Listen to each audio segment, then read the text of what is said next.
saya sampaikan firman Tuhan, saya akan saya berdoa dulu. Terima kasih Tuhan atas segala kasih-Mu yang luar biasa, di mana sampai saat Tuhan kami Engkau pelihara kami kesehatan, kekuatan baru, bahkan kami dari awal dan sampai saat ini kami sudah puji nama-Mu. Saatnya kami mau mendengarkan berita firman-Mu, yaitu tentang isi hati-Mu kepada kami. Urapi kami semua, terlebih hamba-Mu yang sudah siap menyampaikan kebenaran firman-Mu. Terpujilah nama Tuhan dan Kristus, kami sudah berdoa. Amin. Saudaraku, silakan duduk semua ya. Saya sangat bersyukur hari ini Tuhan berikan kesehatan, karena saya sekarang ini sudah umur 60 lebih, 62, tapi masih gagah seperti ini. Ini semua karena Tuhan yang berikan kesehatan. Karena teman saya yang satu angkatan sekolah Alkitab beberapa hari yang lalu sudah dipanggil Tuhan, Bapak dan Bapak. Dan saya harus tampil seperti ini, ada maksud Tuhan lagi yang lebih indah lagi. Kenapa? Saya komitmen kepada Tuhan dan sampaikan kepada rekan-rekan satu pelayanan bahwa tujuan hidupku adalah untuk memberitakan Yesus, satu-satunya jalan kebenaran dan hidup. Tiada seorang pun sampai ke surga kalau tidak melalui Yesus. Dan ini berulang-ulang saya sampaikan, bahkan ini menjadi moto saya untuk berbicara dengan banyak orang. Terima kasih Pak Besar Duri, hari ini saya bisa tampil di sini berdiri. Ini semua oleh karena Tuhan yang memberikan kepercayaan. Dan juga sampai kepada anak saya, ada guru saya bawa, saya katakan, Papa, Papi, ya, orang bilang Papi.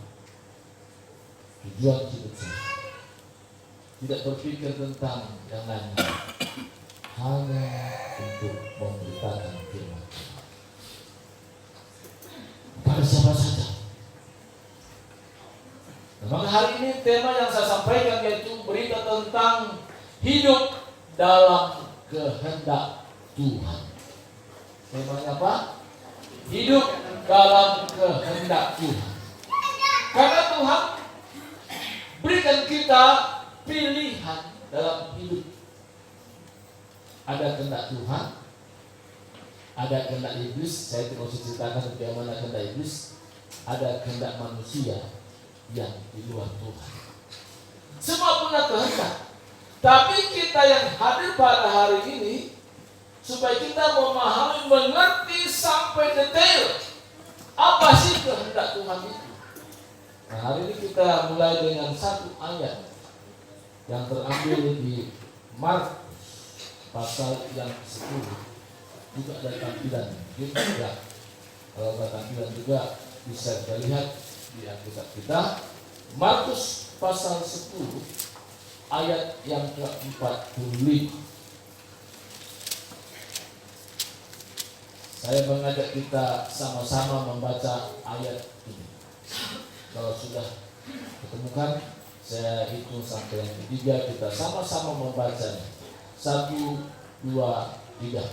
Karena anak manusia juga datang bukan untuk dilayani, melainkan untuk melayani dan untuk memberikan nyawanya menjadi tebusan bagi banyak orang. Terima kasih atas kerjasama. Jadi kehendak Tuhan yaitu kita semua yang sudah lama menjadi anggota jemaat GPI Kedondong di tempat ini, supaya semua terlibat di dalam proyek Tuhan, proyek mega ilahi. Kenapa kata proyek? Karena Tuhan memang punya proyek yang kecil-kecil, kata mega itu besar. Yaitu apa? Tuhan mau semua ambil bagian dalam pelayanan, bukan saja tampil di tempat ini menjadi main musik atau song leader atau singer atau bersaksi, tapi Tuhan mau juga supaya melalui iman kita orang lain pun bisa mendengar bahwa di bawah kolong langit ini tidak ada nama lain yang diberikan kepada manusia olehnya dapat diselamatkan. Maka Yesus katakan, I am the way and the truth and the life. No one goes to the Father except through me. Akulah jalan dan kebenaran dan hidup. Tiada seorang pun sampai kepada Bapa kalau tidak melalui aku. Berita ini harus disampaikan.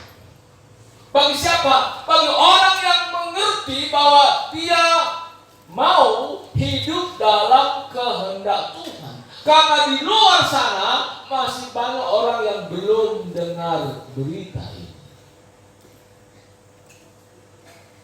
Yang heboh kan berita kecelakaan di tol Cipali, heboh. Tersiar kemana-mana. Cipularang. Hah? Cipularang? Cipularang, diperbaiki sedikit. Ya, Cipularang. Cipali pun pernah juga memang. Ya, tapi hari ini Cipularang. Heboh, tersiar. Tapi untuk menyampaikan bahwa berita di mana Yesus sudah menyerahkan nyawanya menjadi tebusan bagi banyak orang, tidak banyak yang siap. Bisa percaya kita semua siap. Amin. Harus siap. Jadi orang yang mau hidup di dalam kehendak Tuhan, memang dia harus berkata, aku siap Tuhan untuk memberitakan tentang apa yang Yesus lakukan di kayu salib. Sudah menyerahkan nyawanya menjadi tebusan bagi banyak orang itu. Inilah berita yang paling utama daripada yang lain. Kalau berita tentang orang sakit didoakan sembuh, bagus, tapi tidak paling utama. Karena orang bisa diselamatkan ketika dia mendengar firman. Firman yang seperti apa? Yaitu firman tentang Yesus yang sudah menyerahkan nyawanya. Dia yang tidak berdosa dijadikan dosa supaya kita diselamatkan. Karena Yesus sudah rela menanggung segala dosa kita di kayu salib sekali untuk selama-lamanya. Jadi Yesus tidak perlu berulang-ulang disalib, tapi sekali untuk selama-lamanya. Berita ini harus sampai. Makanya Yesus pesan sebelum meninggalkan murid-muridnya, karena itu pergilah, jadikanlah semua bangsa muridku. Saya baca-baca tidak ada yang katakan karena itu pergilah jangan semua bangsa jemaatku, tapi muridku. Berarti ada guru, ada murid. Dan sebelum pergi mesti ada yang siap untuk diperlengkapi dulu. Kenapa? Kalau keluar sana banyak yang kita hadapi tantangan-tantangan. Maka kita diperlengkapi dengan baik bagaimana menyampaikannya, bagaimana cara bersahabat, bagaimana tutur katanya, bagaimana intonasi kata. Karena orang kita Batak kadang-kadang nggak marah pun orang bilang marah. Kenapa? Itu katanya juga kadang-kadang agak tinggi. Nah, kita belajar. Maka kadang-kadang orang bilang kalau orang Batak ngobrol-ngobrol kita kira berantem, padahal nggak berantem dia. Kenapa? Suara tinggi semua kan begitu. Nah, kita perlu belajar banyak hal. Saya sampai hari ini terus belajar. Saya katakan belum pernah tamat saya untuk belajar ini, apalagi bagaimana teknik-teknik menyampaikan kabar baik ini. Karena kabar baik yang perlu diperdengarkan, yaitu manusia diselamatkan bukan karena amal perbuatan baik. Tidak. Dan itu tertulis jelas sekali. Jelas. Efesus pasal 2 ayat 8 dan 9. Mungkin di sini tidak ada saya persiapkan, tapi timbul dalam hati untuk kita bisa lihat ini. Efesus pasal 2 ayat 8 dan 9.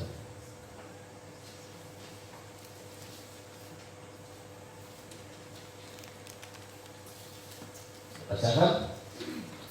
Sebab karena kasih karunia kamu diselamatkan oleh iman, itu bukan hasil usahamu, tetapi pemberian Allah. Itu bukan hasil pekerjaanmu. Jangan ada orang yang memegahkan diri.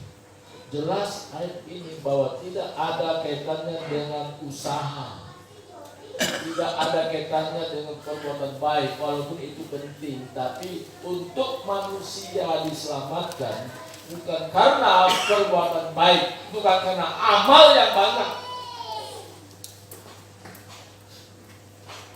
Kalau itu apa pentingnya orang berbuat baik? Orang berbuat baik itu sebagai ungkapan syukurnya kepada Tuhan karena dia sudah diselamatkan. Jadi pentingnya itu bagi orang yang sudah diselamatkan, bagi orang yang sudah memiliki iman kepada Yesus Kristus. Jadi berita paling utama itu bukan berita Yesus lahir, tapi Yesus yang sudah menyerahkan nyawanya bertebusan bagi banyak orang. Kalau bangkit ada lagi pelajarannya. Kenapa harus bangkit? Itu ada pelajarannya. Tapi sekarang berita tentang kematiannya dulu. Tadi tak tahapnya, ada kebangkitannya, ada naik ke surga, ada kedatangannya, itu akan panjang. Jadi nanti tidak selesai khotbah saya. Ya. Tapi yang jelas adalah berita kematian itu adalah hal yang sangat penting. Jadi jemaat Tuhan, hamba Tuhan tempat ini yang sudah memahami berita ini perlu yang namanya dalam hati keputusan, make decision. Ada nggak bisa? Ya, ada keputusan. Jadi Tuhan akan memakai dengan dasar orang yang punya komitmen mengambil keputusan dalam hidupnya dan berkata, aku ini Tuhan, pakailah hidupku untuk memberitakan kabar baik tentang kematianmu di kayu salib untuk tebusan bagi banyak orang, termasuk aku, termasuk kita punya sahabat, kita punya tetangga, kita punya kumpulan para sahabat. Jadi kita masing-masing minimal saya yakin punya sahabat atau nomor HP 100 orang ada pasti. Dari 100 orang ini 10%-nya saja kita pilih untuk kita beritakan tentang kabar baik ini. Tidak menjadi dasar tanpa, tapi luar biasa.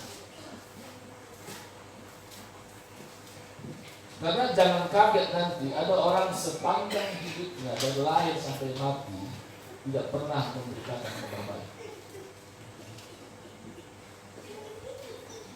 Tapi jangan terjadi buat kita. Dan Tuhan sangat mengasihi saudara, sangat mengasihi saya. Dan sekarang ini kemanapun saya pergi melayani, hanya itu yang disampaikan. Karena ini yang hilang, ini yang kurang disampaikan.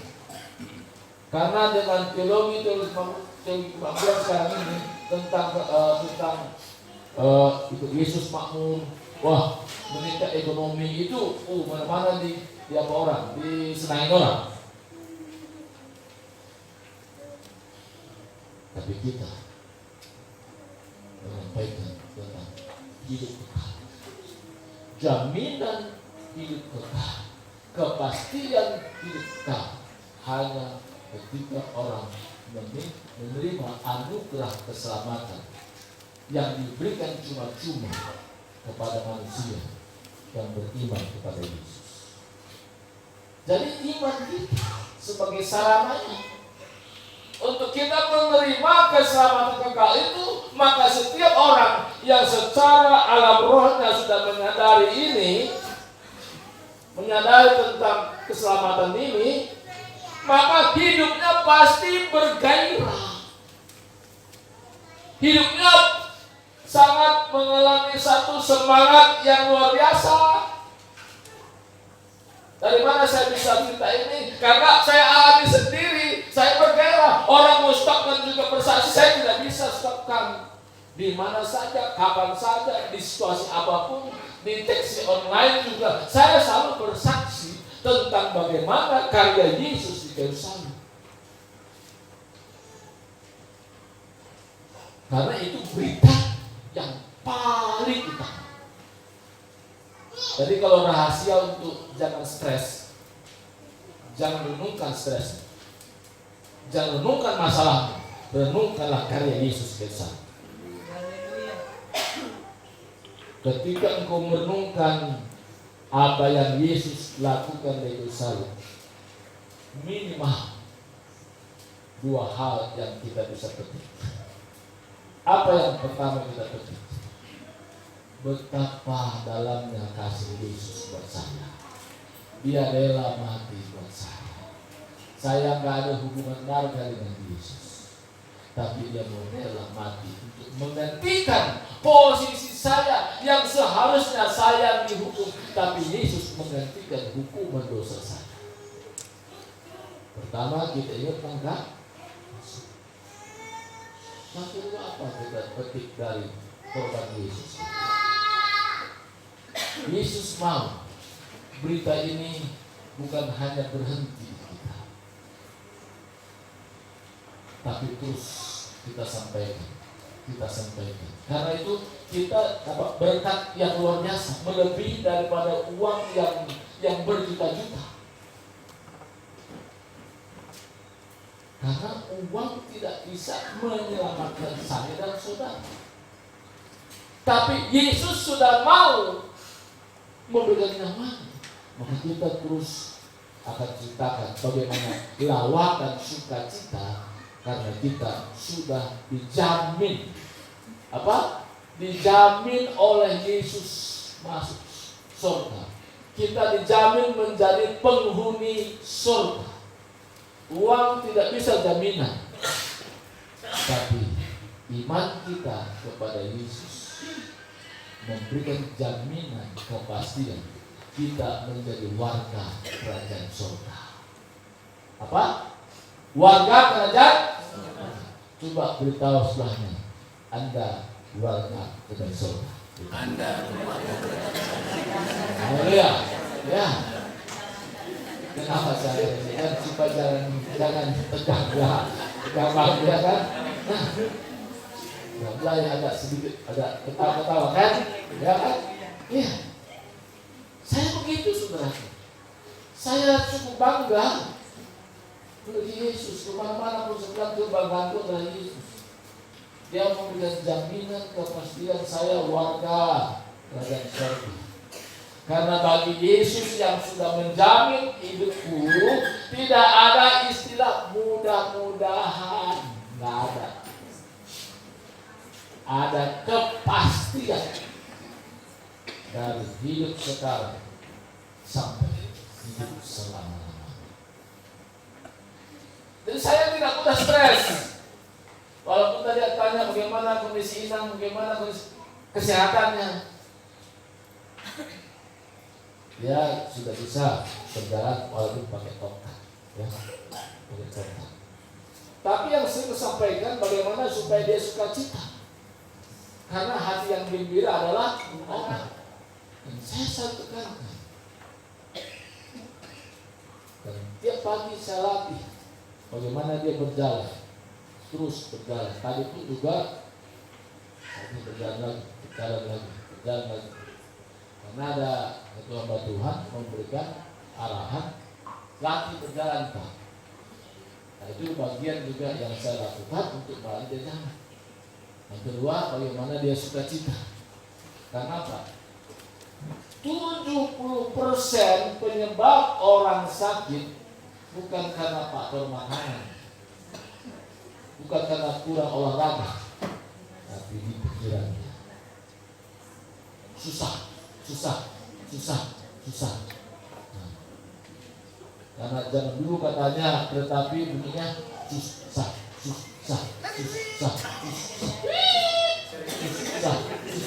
Kan gitu ya. Nah, yang zaman dulu tahu dia kan, kan gitu. Kalau sekarang nggak tahu lagi, beda. Kadang-kadang harus suaranya nggak begitu kedengar kalau ada itu soundnya kan gitu. Makanya kalau zaman dulu jarang orang tabrakan. Sekarang walaupun sudah berapa jalur juga ada tabrakan. Tapi ya gitu, karena suaranya hampir. Jadi saudaraku, yang kita perlu renungkan Yesus saja. Tidak lain. Ketika saya terus renungkan Yesus,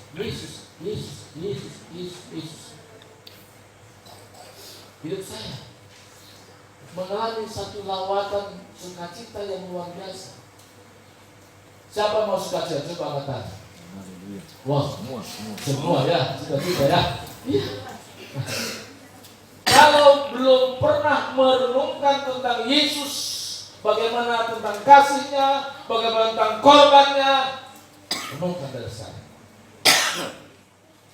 Itu membuat kita sukacita. Makanya kita dalam hidup ini mengambil sebuah keputusan. Yang kedua, hidup untuk Yesus. Kita mau hidup untuk Yesus, bukan hidup untuk yang lain. Nah, kalau orang Batak kan selalu bilang, aku hidup untuk kamu Mama, katanya gitu ya. Tidak salah, tapi lebih baik untuk kita berkata, aku hidup untuk Yesus. Hidup yang kuhidupi bukan aku lagi, tapi Kristus yang hidup di dalam. Kalau ini kita lakukan, wajah kita berganti baru. Nggak ada satu kesusahan pun yang berani masuk. Saya bilang, kenapa? Pikiran kita bukan pikiran biasa. Pikiran kita sudah pikiran Kristus.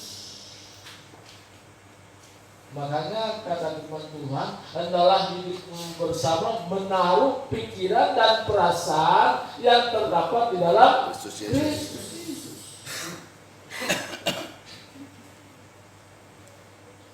Kalau kita tahu dalam hidup ini, aku hidup untuk Yesus, ini tangga berikutnya. Saudara akan semakin meningkat. Meningkat dalam apa? Meningkat dalam iman. Iman itu perlu peningkatan. Kita tidak mau iman biasa-biasa, iman peningkatan atau iman pertumbuhan. Iman pertumbuhan itu seperti apa? Iman pertumbuhan itu kita bisa menjelaskan kepada banyak orang tentang rahasia yang ada dalam firman Tuhan ini. Orang lain belum dapatkannya, tapi Tuhan melalui pekerjaan Roh Kudus dalam kita masing-masing, Tuhan singkapkan itu. Tuhan bukakan itu. Kenapa? Karena pertama tadi kita sudah mengambil keputusan. Kedua kita berkata, aku hidup untuk Engkau Yesus. Karena tujuan Tuhan seperti itu. Jadi kita tidak bisa berkata hidup untuk Yesus sebelum mengambil sebuah keputusan. Saya bisa berkata seperti itu karena saya sudah mengambil keputusan, dan langkah kedua, aku hidup untuk Yesus. Maka saya katakan kepada kedua, aku tidak berpikir untuk bangun-bangunan yang megah, aku beli tanah. Bahkan ada orang telepon ke saya, kita ini ada program nih Pak, investasi. Saya bilang, saya sudah ada investasi, bilang. Ini bagus Pak, ini. Saya sudah investasi, saya sudah tanam saham saya di Bank Sorga. Ketika saya tanam saham saya di Bank Sorga, ada jaminan bagi saya. Kalau saya tanam investasi di bankunya ini, nggak ada jaminan bagi. Akhirnya saya layani lagi untuk bagaimana supaya fokus perhatiannya hidup untuk Yesus. Orang Kristen nih. Tapi masih banyak orang Kristen di luar sana belum paham bagaimana hidup untuk Yesus. Kita baca satu ayat lagi ya. Satu terusin ya. Bagus ayatnya ini. 2 Korintus pasal yang ke-5.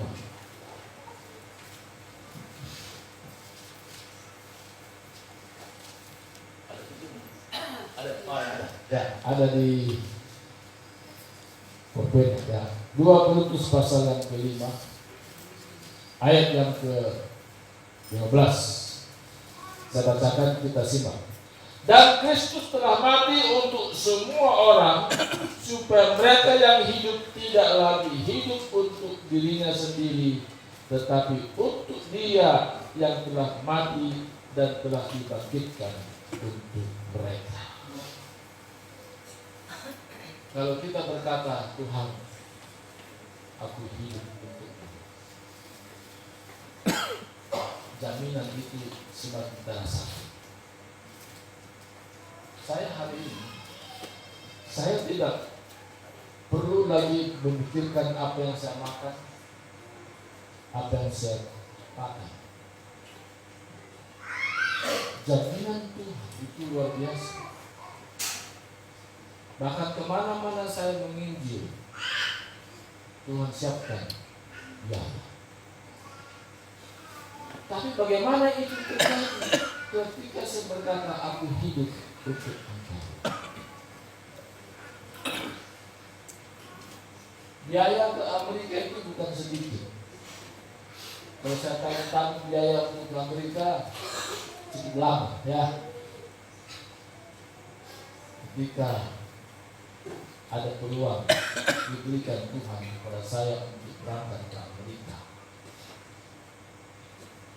walaupun dengan proses agak sedikit panjang juga, karena 2 kali untuk mohon bisa digagal, maka saya tanya kepada Tuhan, ini rencanamu pakai rencana siapa Tuhan? Kok gagal begini 2 kali? Tapi Tuhan berikan saya damai. Saya apply visa ke Surabaya, tinggalkan dekat ke Surabaya. Dan juga semua surat-surat rombak semua. Jadi bukan saya yang mohon visa, tapi yang mengundang sana mohon visa buat konsulat Amerika di Surabaya. Jadi saya hanya serahkan paspor. Dia bilang pulang, karena ini kamu tidak bisa, bukan kita wawancara, tetapi kami yang wawancara ke Amerika. Kenapa sangat begitu kuat sekali minta Anda untuk berangkat ke Amerika? 2 minggu kemudian ada yang antar paspor dengan pakai mobil ke rumah yang sudah ada visanya. Saya bilang, Tuhan, kalau saya hidup untuk Engkau, sesuatu yang sulit bagi manusia, bagi lebih mudah. Bagi manusia sulit. Bagi Tuhan tidak ada yang sulit. Beritahu sebelumnya, bagi Tuhan tidak ada yang sulit. Bagi Tuhan tidak ada yang sulit. Ya, tidak ada yang sulit. Jangan seperti ada satu kelompok pernah hamba Tuhan, ya, lagi berdiri, mari kita berpegangan tangan. Namanya ada hamba Tuhan ini, dia terlalu memikirkan tentang bagaimana sulitnya hidupnya. Yang lain kan ingat tentang Yesus. Jadi berbagai macam, memang rambut sama hitam pikiran bisa beda-beda kan. Jadi waktu naikkan satu pujian, salibnya kita ingat bagaimana korban Yesus di salib. Salibnya gitu ya. Tapi yang sini lain. Sulitnya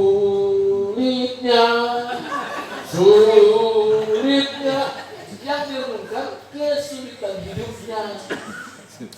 Di sana, sini nggak ada ya. Sini nggak ada. Iya kan? Jadi kadang-kadang bisa terseleo ini mulut berkata salibnya jadi sulitnya.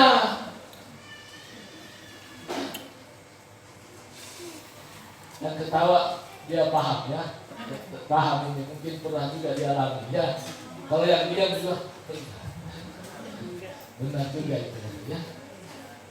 Karena kita dalam hidup ini kadang-kadang pikiran kita lah yang kadang-kadang membuat kita. Tapi saya sebagai hamba Tuhan yang sudah menyerahkan hidup Yesus, saya tidak mau atau tidak mengizinkan kesulitan itu merasuk dalam pikiran saya. Itu cara. Maka ketika saya melihat kondisi istri saya dari tidak bisa berjalan, masa terbaring, tapi saya tidak memandang tentang bagaimana sulitnya, karena ada waktu Tuhan akan mengerjakan semua itu. Bagian saya kerjakan, tapi bagian yang sulit bagi saya, Tuhan yang mengerjakan. Jadi jangan kita pikirkan yang kita tidak sanggup untuk pikirkan.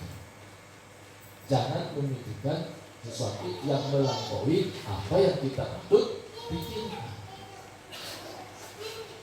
Jadi yang pertama tadi kita mengambil sebuah keputusan. Kedua, hidup untuk. Yang ketiga, terakhir, nggak usah panjang-panjang, terpanjang lagi.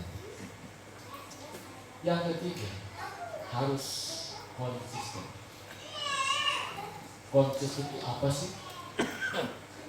Sekali kita sudah mengambil keputusan dan kita berkata aku hidup untuk Yesus, dan terus menerus, bukan hanya sewaktu-waktu, tapi terus menerus sampai waktunya aku bertemu muka dengan Yesus yang sudah menyerahkan nyawa. Itu konsisten, terus menerus. Tidak hanya lagi senang, dalam kondisi apapun. Paling utama dalam hidupku adalah memberitakan tentang karya Yesus. Ketika ini kita lakukan dari keputusan hidup Yesus dan konsisten, Tuhan akan bekerja lebih dahsyat lagi. Saya percaya kalau kita masing-masing belajar saja komitmen satu jiwa, membawa satu jiwa yang kita layani, ya, konsisten satu jiwa. Hari ini dia belum mengerti, lain lagi besok ada sedikit pengertiannya, lusa semakin mengerti, sampai dia memiliki iman seperti iman yang kita miliki. Karena seorang guru, dia menyampaikan kepada muridnya supaya muridnya itu pintar. Tidak ada guru yang supaya muridnya jadi bodoh. Karena kita semua ini yang sudah belajar, kita mau juga orang yang kita ajar pintar. Pintarnya di mana? Dia memiliki iman seperti yang kita miliki. Bahkan kalau bisa lebih pintar lagi dia, ya kan? Maka seringkali ada yang bilang, kalau saya dulu hanya tamat SMP, aku saya inginkan kuliah. Kan gitu kan, kuliah minimal. Kalau SMA jangan sama seperti mama, jangan sama seperti papa. Hanya karena SD karena supir tidak butuhkan tinggi-tinggi sekolahnya, dia supir, tapi mampu menyalahkan anaknya walaupun dia supir jadi kuliah. Bangga nggak? Bangga. Seorang supir bisa anaknya semua kuliah, tapi ditambah lagi kalau semua anaknya sesudah kuliah berhasil semua. Kan begitu? Apalagi kalau kita semua menjadi pemenang jiwa yang ada. Melalui iman kita ceritakan kepada orang lain. Minimal satu jiwa memenangkan satu jiwa. Saya percaya dalam proses setahun ini tempat tidak muat. Tidak muat. Asal konsisten.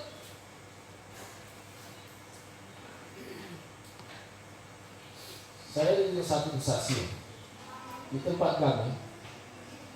Saya sudah buat satu kayak spanduk training pemenang jiwa bagi Yesus Kristus.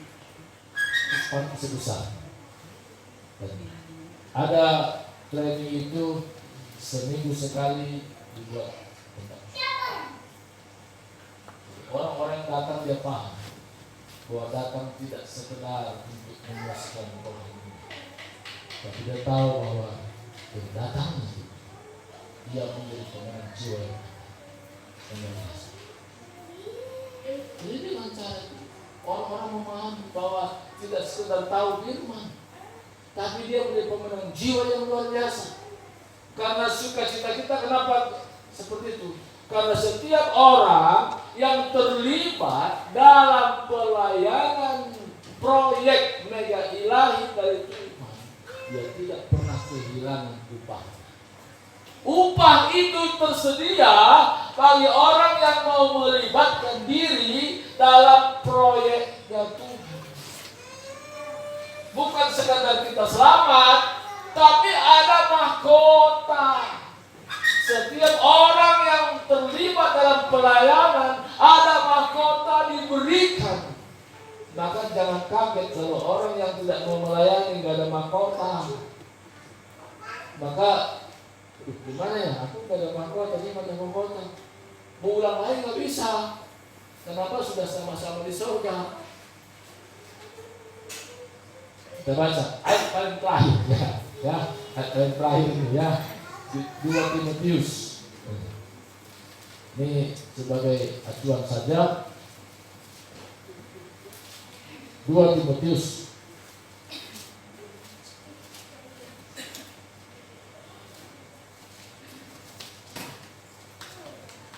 pasal yang keempat.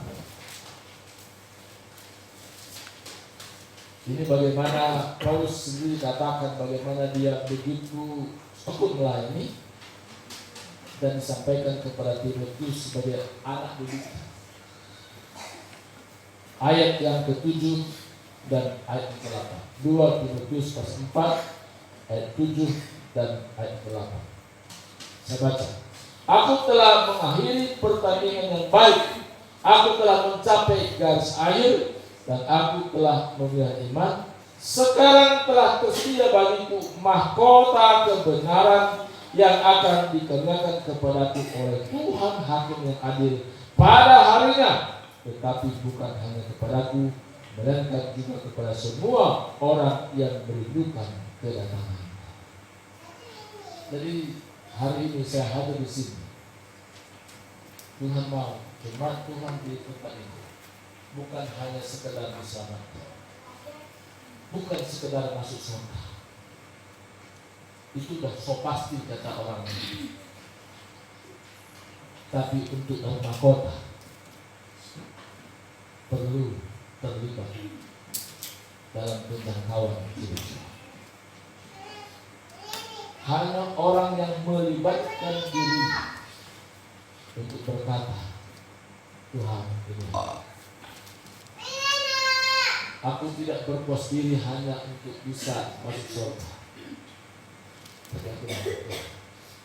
Ketika aku bertemu muka dengan muka, Dan Engkau Yesus, Engkau berikan mahkota kepadaku. Jadi kenapa aku juga mengambil putusan hidupku untuk melayani?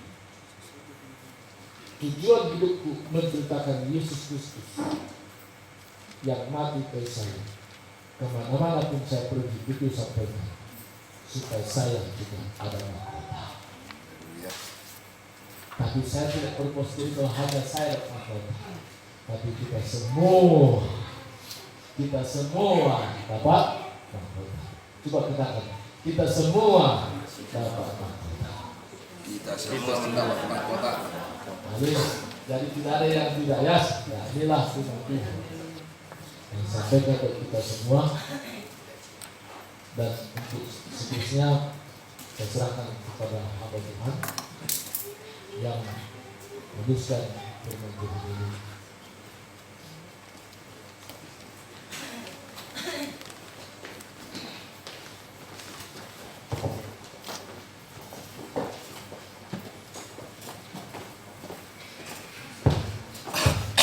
Puji Tuhan, terima kasih banyak kepada hamba-Nya Bapak Pendeta Serba.